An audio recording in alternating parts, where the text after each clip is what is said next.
You are listening to Missed Apex Podcast. We live F1.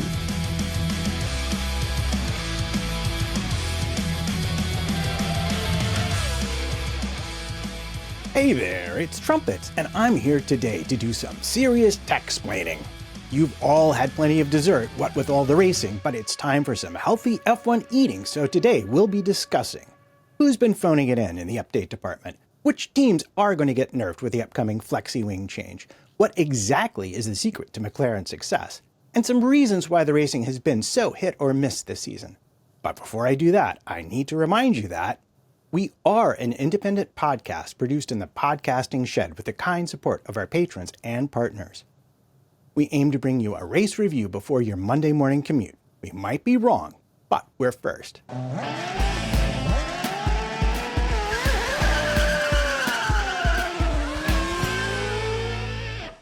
And delightedly here to help me, or possibly do all the work for me, is that titan of F1 tech, none other than Matthew Summerfield, aka SomersF1. Great to see you again. Awesome to see you as usual, Matt, and I think we've probably got a really good lineup of stuff to talk about because it's been a little while as usual between now and the last time.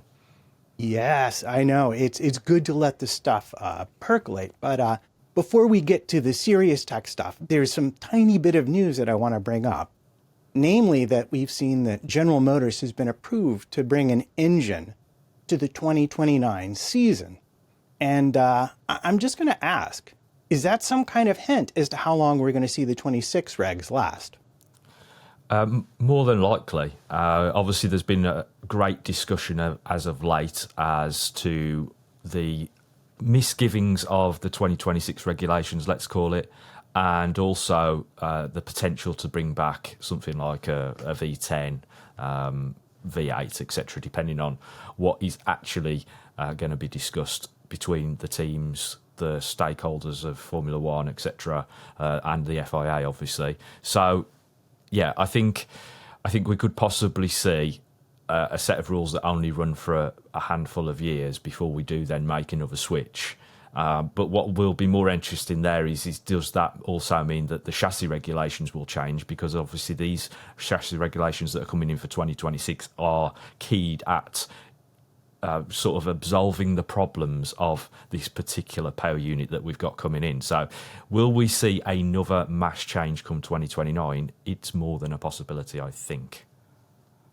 Okay, then. I had seen some reports that they were maybe talking about fiddling around with the percentage of energy. Like, I know they're going in, the original intent was 50-50, but I also know that they stopped talking to the engineers a long time before they actually decided on this, and therefore this engine may not be fully reality-based. So what's going on there? How would that help? How would that help if we change the proportion? Well, I think firstly, we must also point out that the fact that, obviously, as you say, it's a 50-50 split between what will be supplied by the internal combustion engine and what's supplied by the electrical deployment from the what is essentially a KERS unit, albeit a much larger version of what we saw in the past and indeed during the hybrid era. What the proposal, I believe, is that the split will change just for race conditions. So we'll still have a 50-50 split for qualifying because there's a firm belief that over the course of one lap, that deployment won't be so much of an issue because as we've got with the current hybrids, you've got obviously like a store, let's say, of energy that you use throughout the course of a stint rather than thinking about it over just one lap. It's why qualifying laps are inherently much quicker than a race pace lap. Obviously, you've got tyre wear to account for in that as well. But on the whole, there's a huge amount of the heavy lifting done by the fact that we've got more energy to work with over a qualifying lap. So the distribution I'm kind of hearing about would be 65 to 35 in favour of the internal combustion engine. But obviously that then has some ramifications in regards to how much fuel's going to be carried on board, and then you're affecting how much weight's on the car. We're essentially looking at things that, although they're not directly related to changing things within the power unit, we're changing things on the chassis as well. And we have to remember that 26 is just literally around the corner. Now, does this mean we're going to get a pushback? Again, something that could possibly be on the cards if all of the teams and manufacturers don't quite come to some kind of agreement. So I think there's still a lot to be said about where we currently sit with 26. And historically, as we know, every rule change so far over the last decade or so has been pushed by a year. Is this just another opportunity to do such a thing again, maybe? Well, the thing that I'm understanding is based on what Mercedes and Ferrari are saying, that at this point they're hoist on their own petard. They can't push it back a year because it's too late. They won't have the engines, and they won't have the engine for someone to lend to Audi and Cadillac. Well, from the old engines that they're currently running with the MGUH. So they're going to have to find some way to make this work. But answer me a question. So if they change it to 65-35, like, that means that you need to put more fuel in to get the same predicted level of energy, aka run the same lap times that you were looking to run, because you have to add extra energy. But won't they have already picked out the capacity of the fuel bladder and designed it into the 26 chassis at this point? Yeah, which is kind of where I was mentioning the fact of a pushback on that basis. But as you mentioned, you're also up against the fact that because of the way in which that this year is finishing and a new season and new regulations start in 26, you have a situation where you've got two new manufacturers entering the sport, albeit obviously one of those manufacturers will use a pre-existing manufacturer's power unit. But you're also missing out on the fact that we've got two Honda-powered teams that won't be Honda-powered teams next season as well. So those teams would all be needing to find power units. And as you mentioned, because of the lead time involved in creating and redistributing to an old power unit, let's say, the current hybrid units, again, it is a massive problem. So we're in a very sticky situation, and there's going to be a lot of contemplation going on behind the scenes to try to figure out exactly how this is going to be possible. Again, that 65-35 split is something that will probably get moved. It's something that I think somebody's mentioned in order to try to just move the goalposts a little bit to make it so that the racing isn't quite so difficult.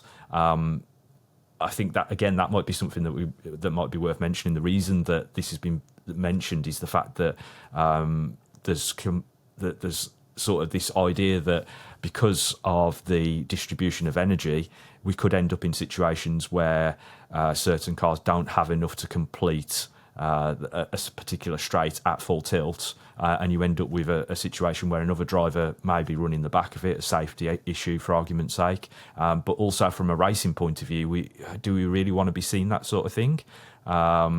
It is a bit messy at the moment, and hopefully we'll have some clarity in the next few days as to what direction is going to be taken. And as always, it's a bit of doom-mongery, because I personally haven't been a fan of this particular regulation set that's coming in terms of I don't think it really fits some of the criteria in which Formula One should be operating in.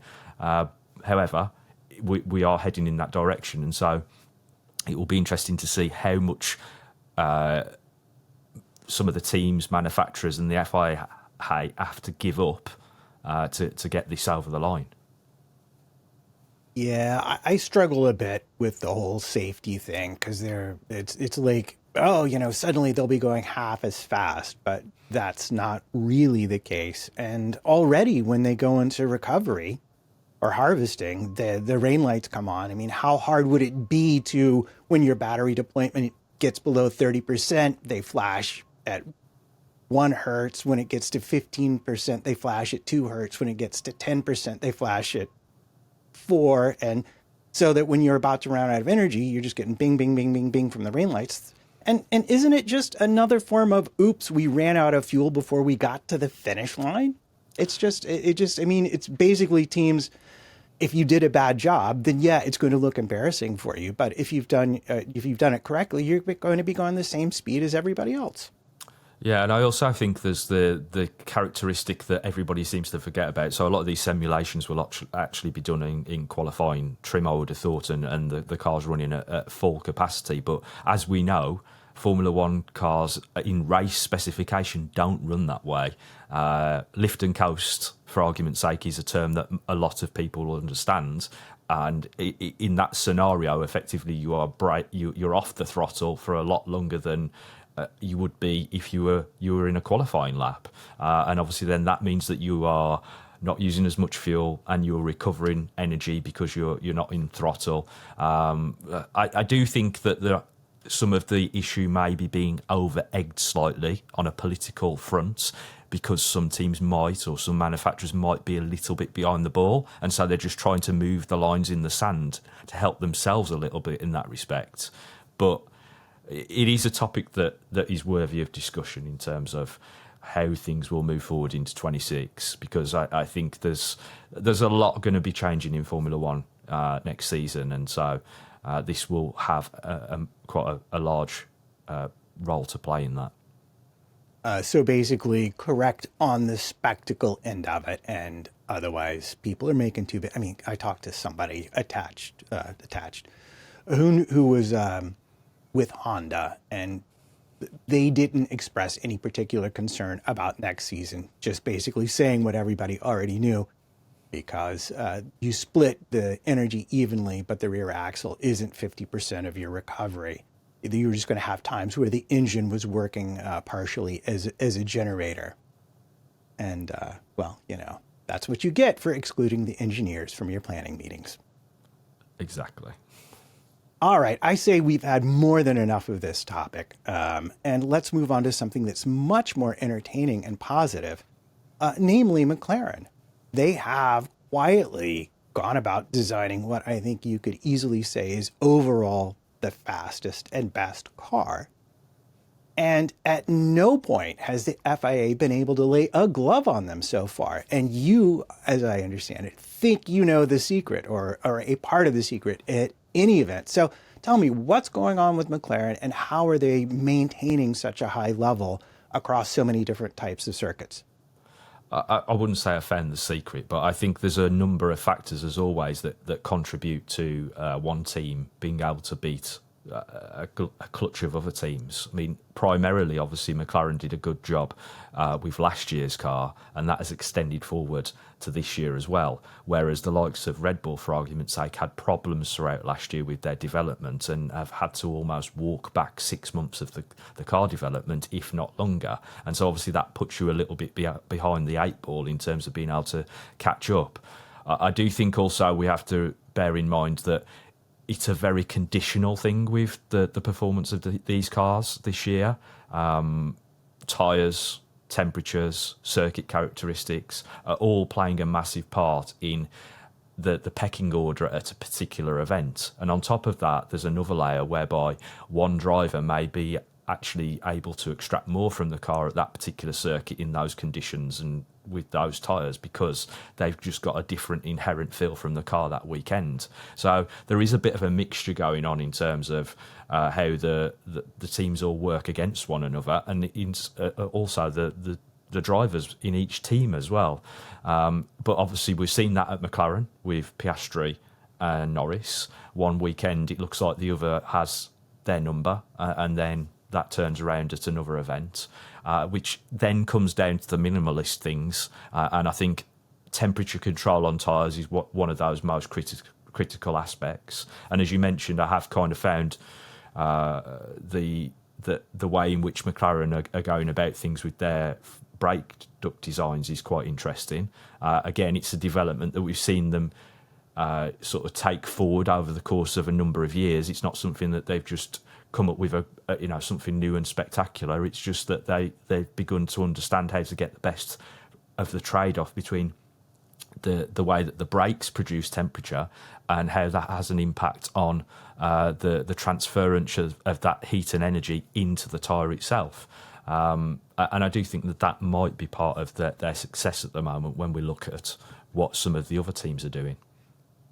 Well, it does seem to me, and excuse me, did you say tires? Please tell me more.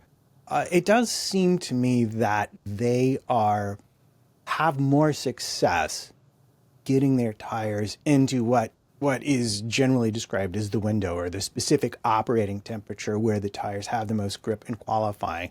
Whereas with lots of other teams, it seems like there's a very linear slope. If the temperature is above X, Team Y is going to overheat their tires, and there's nothing they can do about it. If the temperature is below, X, then Team Z or Z, if you happen to be from those countries that say it, is going to not be able to get their tires up to temperature and will also therefore underperform. And obviously that's going to have something to do with the characteristic of the circuit itself and the aggregate and so forth and the interaction of the tires.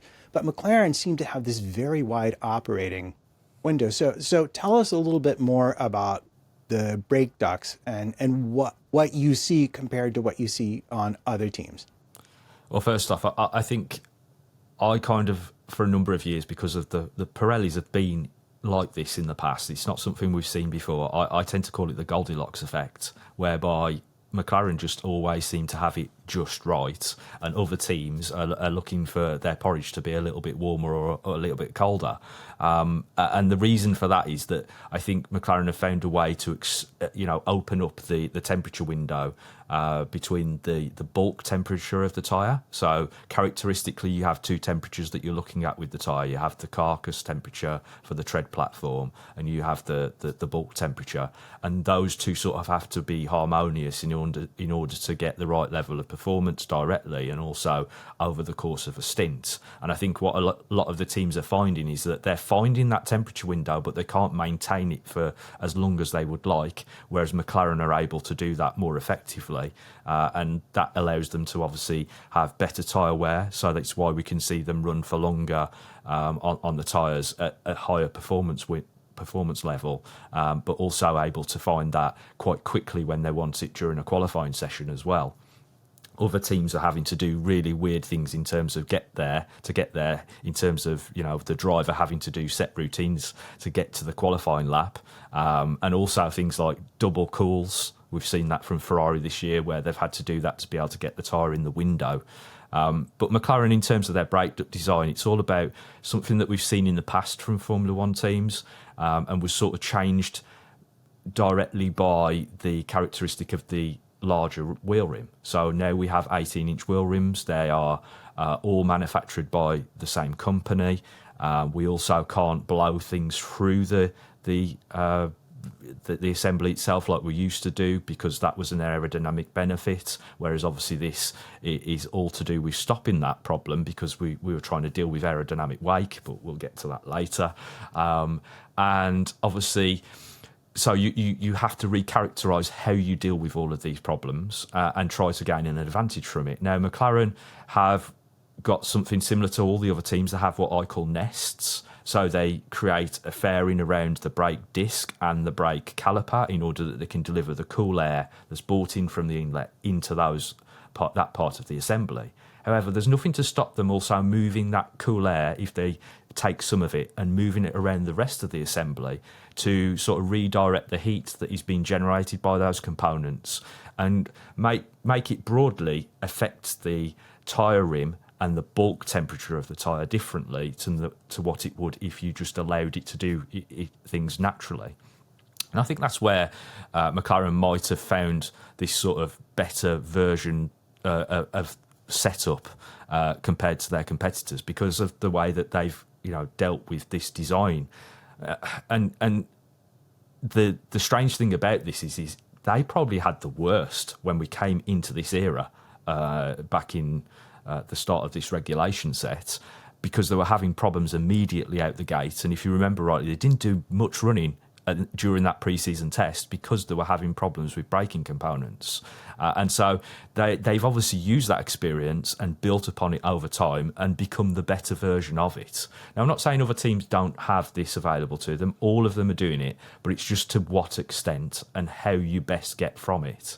And I believe that's where McLaren currently are obviously having a really good effect on the tyres because of this particular setup. And I do believe other teams will try and make an impression on that throughout the course of the rest of this season as well. So if I understand you correctly, then they've essentially turned their brake ducts into what I would call a passive heat pump, where they set the thermostat at their preferred operating temperature. And if it's overheating, they move the hot air out. And if it's not warm enough, then they can move the cold air out and allow the heat to build. Is that kind of the idea? Yeah, and obviously you use the word passive there because there's no active version of this. Let's just get that out there because I know what people might think. But yeah, no, this is very much a passive system. It's something that all of them have. All of the teams are doing exactly the same. They have these nests where they move cold and hot air around to try to manipulate the way in which that the tyre is affected by that heat before it's ejected from the inside of the deflector. But I just believe that McLaren have just done a better job of that this year. And on top of that, they've done a better job because it works with these tyres. I think that's something that we misattribute sometimes, is that the teams get these tyres at the start of the season and they have some learning curve to work with to try to get the best out of them over the course of the season. And right now, McLaren understand them the best. They're getting the maximum from them. And also, on top of that, let's remember that although you see C1, C2, C3, let's say, compounds, we've got a bunch of different compounds throughout, and all of those will operate differently at different circuits depending on the abrasion level and all that sort of stuff. So I think this is where quite a lot of the performance is coming from McLaren, but obviously there's many other factors as well to get involved with the performance level of the car.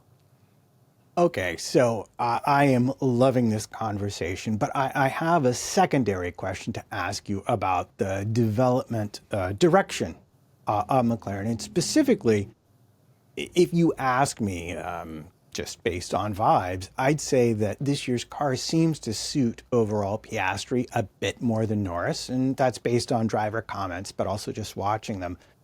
And one thing that I know that I've read is that Norris prefers to do more trail braking, whereas Piastri's more of a straight line braker. So I'm going to ask, have you seen anything in the direction of their car design that might account for this? Yeah, I mean, they've got a very different suspension arrangement this year at the front of the car, for starters, which would be something that would have an impact on some drivers over others, because yes, predominantly this is something to do with aerodynamics. That's the reason why we've seen them make the change. However, it will have a kinematic response difference as well because of the way that it's laid out. So essentially, just to let people know what has changed, there's the rear leg of the lower wishbone now traverses forward towards the front end of the assembly, so it sort of crosses forward in front of the path of some of the other parts of the front suspension and steering rack, etc.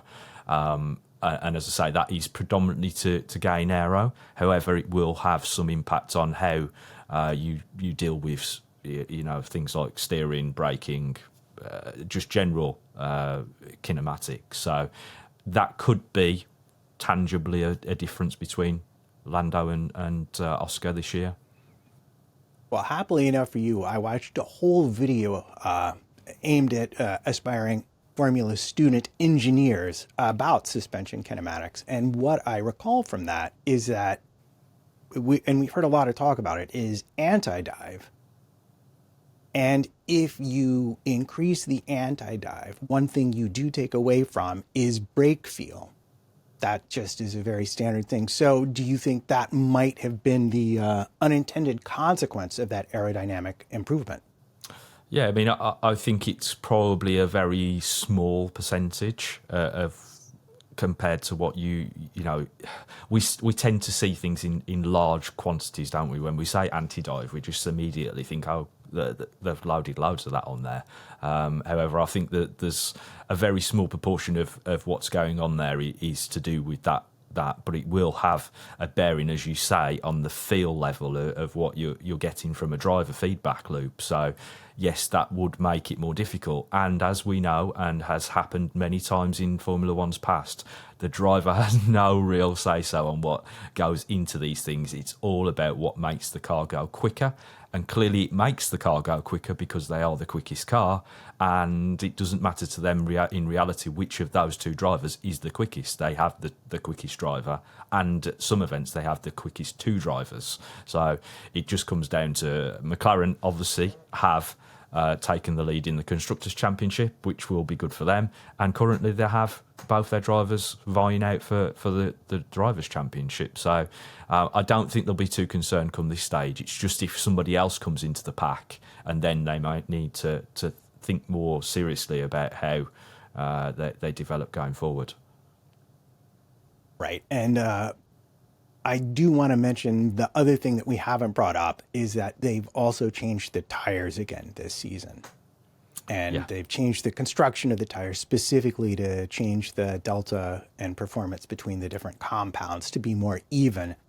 That could also be playing very much. And in fact, the more I think about it, the more I would say the change to the larger tires has really challenged a lot of the drivers who came up in the 13-inch era, because it fundamentally reduces the amount of margin you have when you're trying to maneuver the car at the absolute limit of adhesion. You have less feel and things go much quicker. Yes. And as I said at the beginning, this has a bearing most predominantly at the start of the season when one team has more of a handle on it, and then you suddenly, throughout the course of a season, will find that everybody starts to get on top of those factors because they'll have developments and updates that come to the car to help with those issues. And I think a lot of the other teams will have been working on that heading into the next few races. Obviously, 5 races down, we're going to start to see a chain reaction now whereby other teams start to bring updates that could bring them back into the fold. Okay, well, I guess if you're a fan of anyone other than McLaren, the good news is there's only 3 more races before the new Flexiwing technical directive absolutely nerfs them to the back of the field and your team can win. Surely that's exactly what's going to happen.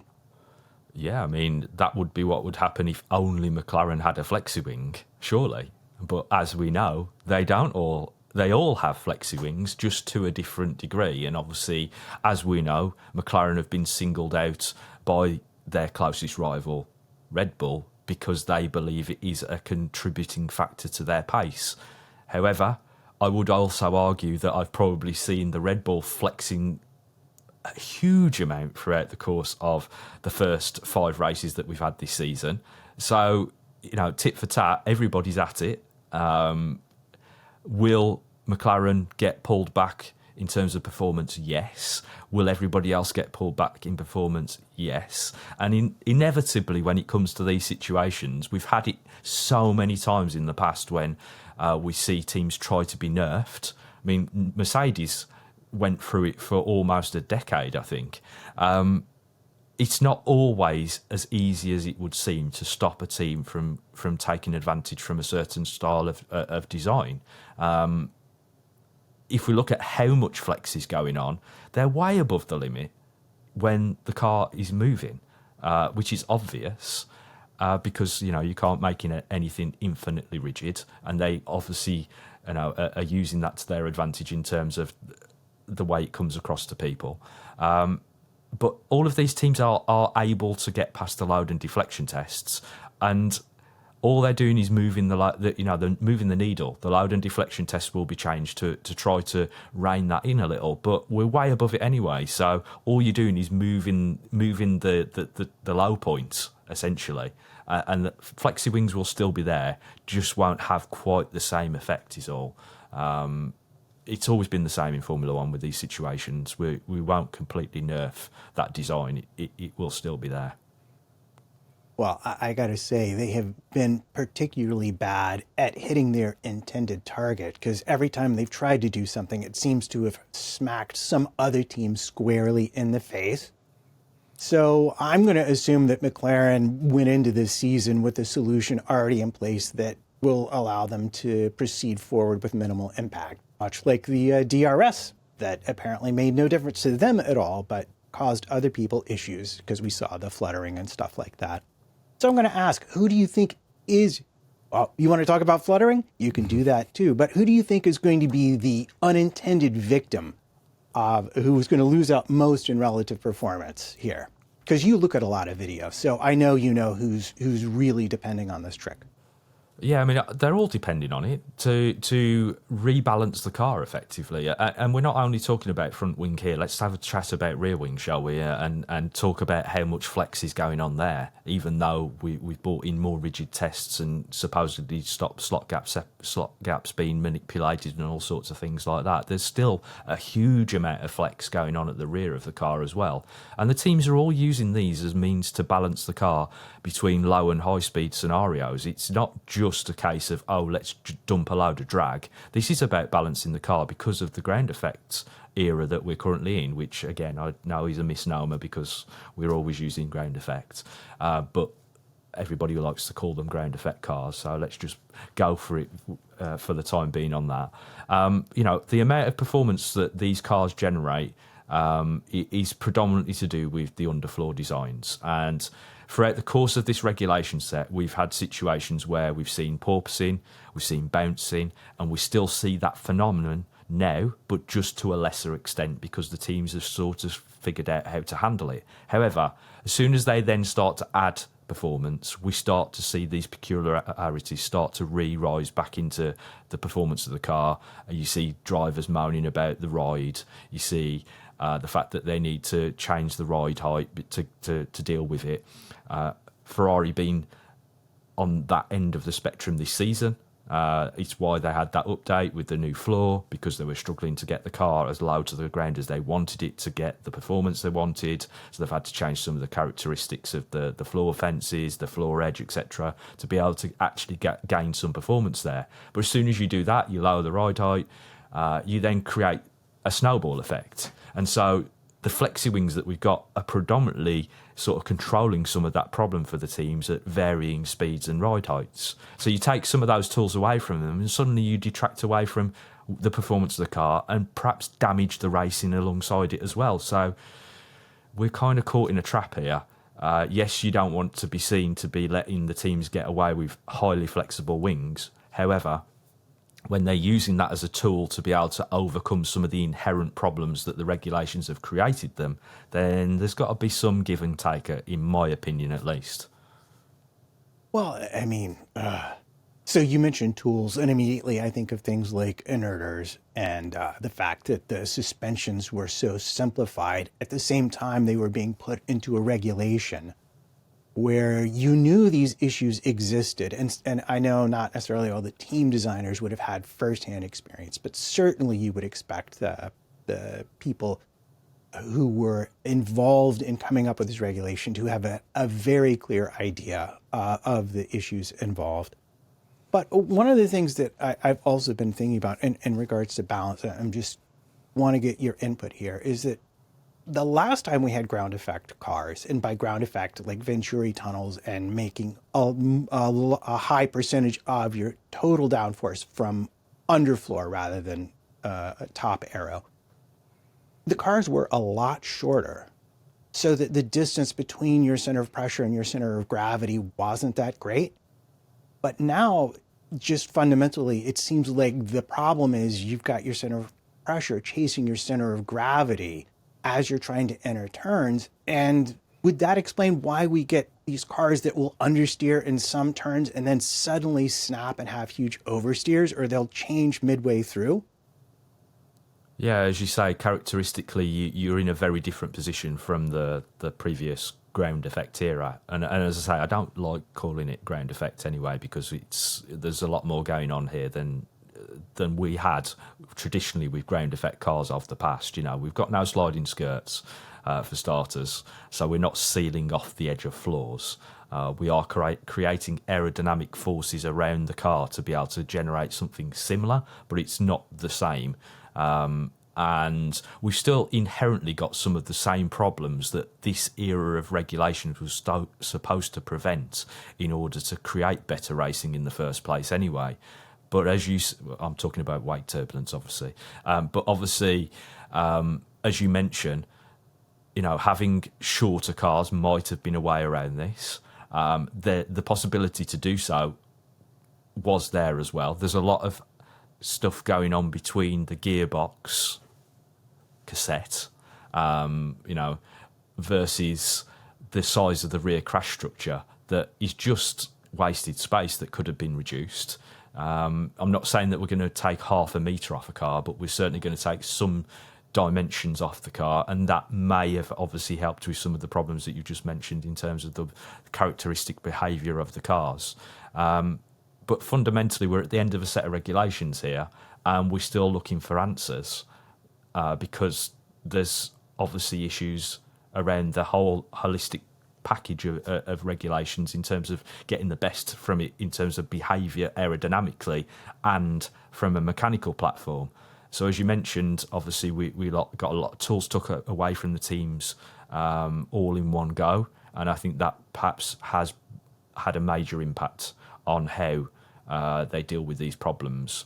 But again, it was something that could have been resolved prior to the change. There was talk of active suspension coming back, which could have resolved that problem. Could have continued to use, hydraulic dampers, etc., interlink suspension. Formula One's had all the answers over the years. It's just how do you add it into the regulations without giving the teams too much rope to hang themselves with. So, it's a fundamental problem with the sport. In terms of handling all these problems all at one go. Okay, so I'm just going to ask a very quick question about this thing that I have noticed this season in particular. So if we go back to the start of these regulations, one thing that actually impressed me is that cars were following and able to pass each other, and especially they're able to pass each other in turns in places that they weren't in previous regulations. So when they started, you'd have to say whatever the porpoising issues were, sort of they were successful.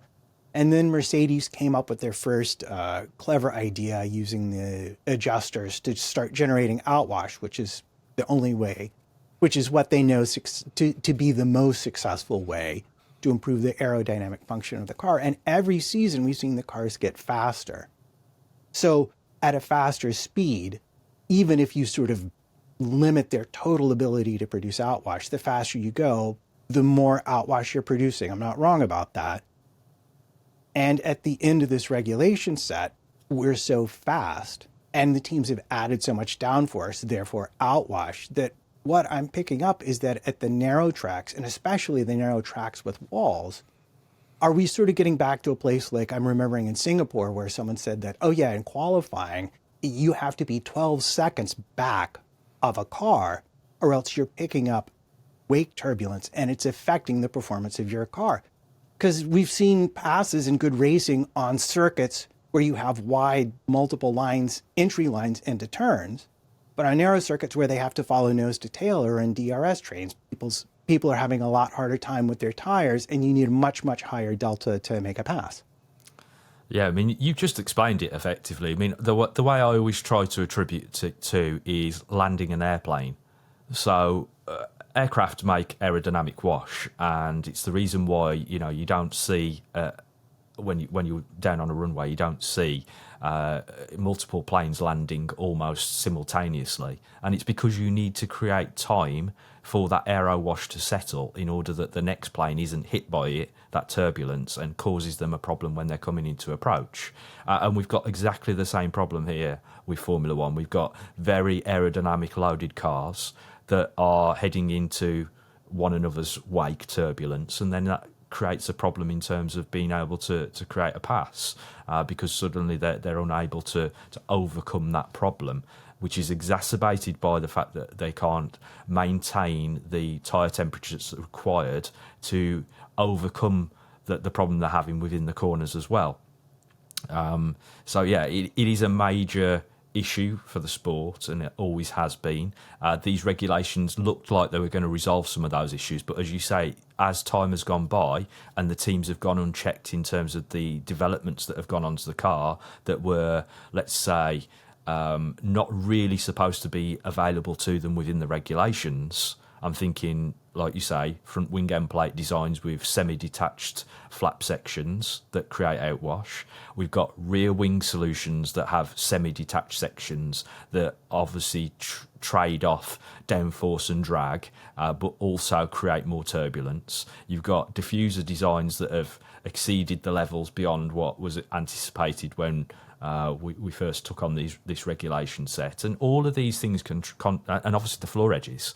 Floor edges are massive contributor to this. They could have made the floor edge so simple, like we had. Let's think in the COVID year, we had such simplistic floor edges, and do we remember how much action we had that year? Because the teams couldn't really manipulate things as much as they would have liked. So it made it more difficult to create that turbulence.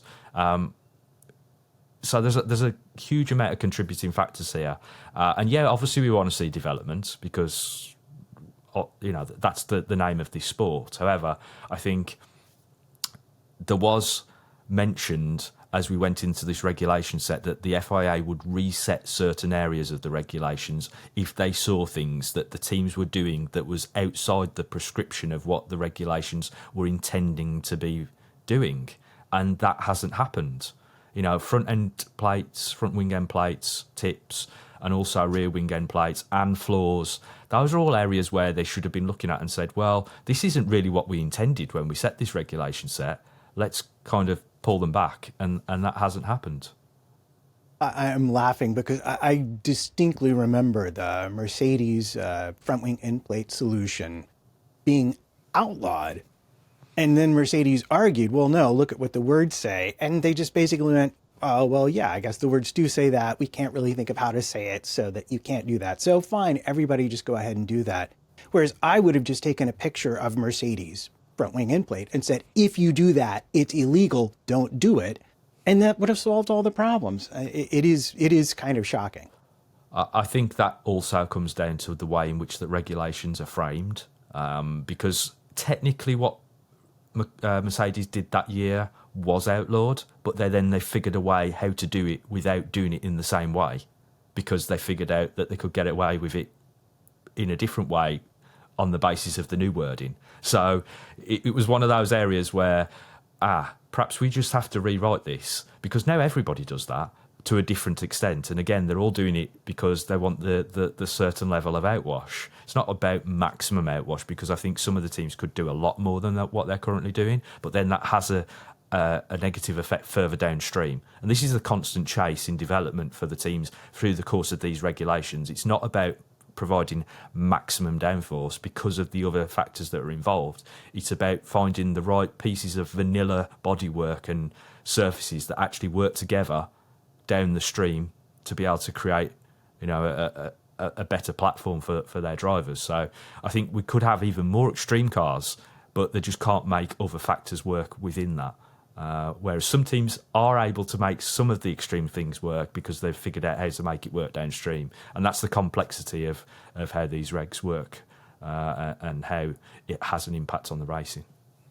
Or they have a driver who can just drive around their obviously incomplete solutions. No, it's interesting to me because really what we're talking about is, again, you're talking about the major issue with this whole regulation set is essentially chasing a good balance through low, medium, and high-speed corners. And McLaren seems like to me have come closest, but doesn't seem like anyone has really been able to solve the equation for all of those variables. Yeah, like I say, it's vanilla basically. We've mentioned this before. Beige cars where they operate over a wider operating window, and they may not be the outright fastest, but they are the best at every single set of conditions. And I think this leading back into Red Bull is where you suddenly see Max able to find that performance from the Red Bull, because it is, for all intents and purposes, the fastest car. But it's only the fastest car for milliseconds because he's managed to extract that performance from the car. But over the course of a race stint where you have to manage the tyre temperatures for that more extensive period of time, it's just inoperable compared to what it is under those very, very knife-edge conditions of a qualifying lap. Yeah, I got to be honest. My wife loves it when Max complains about the car, but as entertaining as it is to hear him be unhappy, or any driver for that matter, really what I hear is just how bad the car is. It will just change its characteristics. He just has the unique skill and talent to be able to cope with it better than anybody else. Some of it might just be because he developed with it throughout the whole regulation set, whereas other people keep on getting chucked in last minute and having to try and come up to his speed. But some of it is just like, he's clearly a generational talent. Yeah, and I did see some quotes from him a few weeks ago mentioning the fact that he's essentially piecing things together. That's what he's doing over the course of free practice sessions. He's making notes, mental notes, effectively. This works here, this works here, and if I do this here, I'm going to lose here, but I might gain elsewhere. And obviously, that is what they're all doing to some extent. But it seems with the RB21 and the current characteristics that it has at its disposal, that is where Max finds himself in terms of being able to drive that car and trying to find the best from it. He will probably be more than well aware, though, that it looks like they've got a big update package on the way. So that obviously will help out as he heads into the rest of the season, and Red Bull in general try to catch up to McLaren. Okay, so we're talking about Red Bull now. And I'm going to ask, because to me, I think they're going to remain to a circuit and environment dependent, like combination of environment and circuit. Clearly being at a track where you can defend in the turns, a narrow track and a higher speed track seems to suit them a bit more. And the low speed turns, which really, you can go back to Singapore before we even had these regulations. And that always seemed to be a bit of an Achilles heel for them, the low speed turns. But we've not talked a lot about Ferrari, which has been very interesting for the fact of having Lewis Hamilton move from Mercedes over. And we saw him have some initial success with the car in China, Lewis that is. But now we've seen the pendulum swing the other way, and we're hearing a lot of things about how drivers are chasing different things across the weekend. I was just curious if you had any thoughts as to the car design and why it might be, and why things might be the way they are right now. Yeah, I mean, I know we've talked before about migration throughout sessions and the way that the track clears, from being a green track to, race day conditions, providing that there's obviously no rain to clear that up. You end up in a situation where some cars are better as they progress throughout the course of a race weekend, and there's very little in terms of setup that is made change-wise to enable that, whereas other teams have to make a lot of concessions in terms of changing things to be able to extract performance from when they first arrive on a green track to how the car's going to perform come a Sunday. I think one factor that perhaps in China, which went a little bit under the radar, was the fact that Pirelli changed the tyre pressures from one day to the next. When Lewis qualified for the sprint, the tyre pressures went up for the following day. And I know it's only a PSI, but it can have a huge effect on the performance level of the car because of the factors that we've talked about earlier. Able to get a car to work over the course of a stint rather than just considering a qualifying session. So I don't think that was the only factor there, was Ferrari just seemingly just dropped off the face of the planet between the sprint and the race. But I do think it is a factor to bear in mind, at least. And I think that has been one of the issues for Ferrari this season, is that migration between sessions has been perhaps a little bit too large, and sometimes they're unable to find the right operating window for the car, certainly on Lewis's side of the garage, because he's got so many other things to consider as a driver that has moved from one power unit stable to another and one chassis to another. This is a massive factor that obviously people aren't considering. Lewis has been driving Mercedes powered car his entire career. All through the hybrid era, he's driven the Mercedes power unit, and suddenly he's got a Ferrari power unit, and all be able to make some tweaks to his steering wheel to change how the power settings, etc., work on there. The power unit itself still delivers very differently that power, and so it's going to change how you corner, how you use the power unit settings, etc. It's just a massive minefield, and one that I think might not have been has been downplayed a little bit.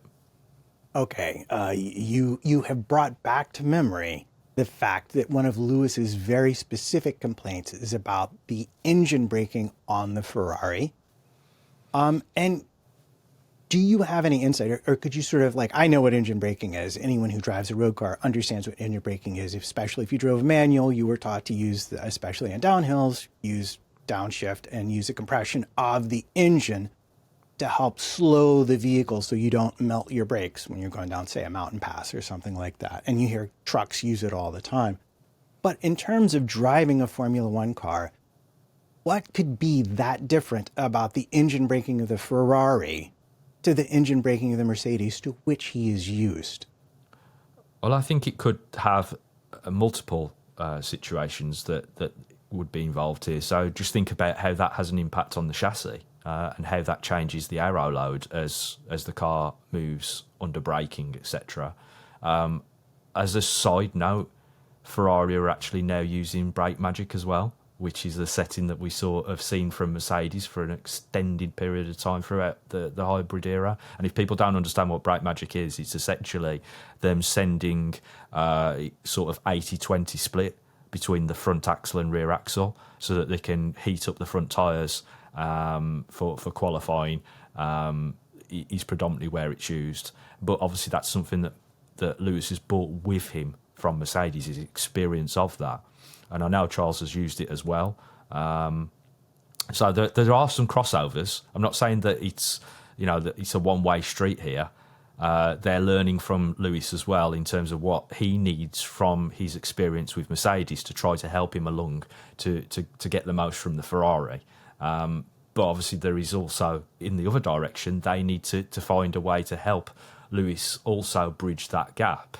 And as you say, engine braking can be one of those destabilising factors, especially in things like high-speed corners. And I think that's where the deficit is this year between their two drivers, is that Charles is just more comfortable through the high speed because he's more able to control the car at that range because he's used to it. Whereas Lewis, obviously with a different set of parameters on the Mercedes, has had a different set of conditions through high-speed corners, and now he's not used to that. And confidence breeds confidence when Formula One drivers are driving around the circuit. So you lose that confidence in the high speed, and suddenly you're going to be adrift from your teammate, let alone your rivals.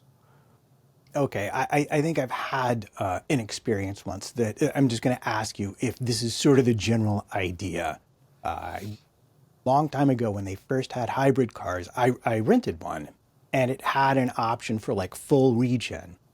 And the braking was the absolute worst when it was set to that. I immediately turned it all the way off because you couldn't even stop the car properly. It was so poorly implemented, although to be fair, it was at the very start of this technology. It's a lot better now. So could this be something just as simple as he downshifts exactly the way he wants to, and when he gets to his downshift point, the car is decelerating more rapidly or not nearly as much as he's used to, and that is throwing him off? Could that really be sort of what he's talking about? Yeah, so a sensation thing, essentially. We're all driven as drivers, let's say, by how we feel things are performing, and suddenly you find Lewis in a car that feels different in those circumstances to how he's used to those circumstances when he drives the Mercedes. I do think inherently, perhaps this generation of car hasn't suited Hamilton in those conditions anyway. I think he has struggled in high speed, even in the Mercedes. But obviously, there are some differences, tangible differences between the Mercedes and Ferrari that are going to create an even larger gap when it comes to how that high speed feels to Lewis when he's driving that particular scenario. Okay, we've not talked about a lot of stuff that I really want to talk about. But the thing that I do want to get to quickly here before we wrap up is, of the teams we've not talked about, who is the apple of your eye? Who has caught you by, whose little inventions have shown up at the sharp end? Who's doing really clever stuff? I mean, like, I know I wanted to talk about Haas a lot because I've been very impressed by the recovery. But real quick, just name a team or two that we should perhaps be keeping an eye on in the midfield battle based on how they're performing so far. Well, I'd argue that a lot of the teams are holding back because of the way that development works this season versus 26. So obviously you would put a huge amount of your resource into 26 because the gains that can be made there far outweigh what can be made here. However, because of the sliding scale with wind tunnel and CFD usage, because of where you finished in the championship last season, the one team that you probably won't think about is Sauber. Now, they have put a huge amount of resource into this car at the start of the season. They've had quite a substantial amount of updates in the first 5 races, and some of those quite, neutral. Let's just say they're to deal with different circuit characteristics, but then they've also had some pretty major floor updates, front wing, rear wing, etc., that are, let's say, a new family of design. They're not something that they've already had in the past. So they're trying to make up ground, let's say, on their rivals this season. Whereas what I'm sort of seeing from the rest of the pack is that we're seeing circuit-specific stuff. We're not seeing things that are there to correct inefficiencies in the design, albeit Ferrari bought a floor to do that. They're probably the biggest team to have done something like that. And obviously you've got teams like Williams who have told us that they've already switched off development entirely.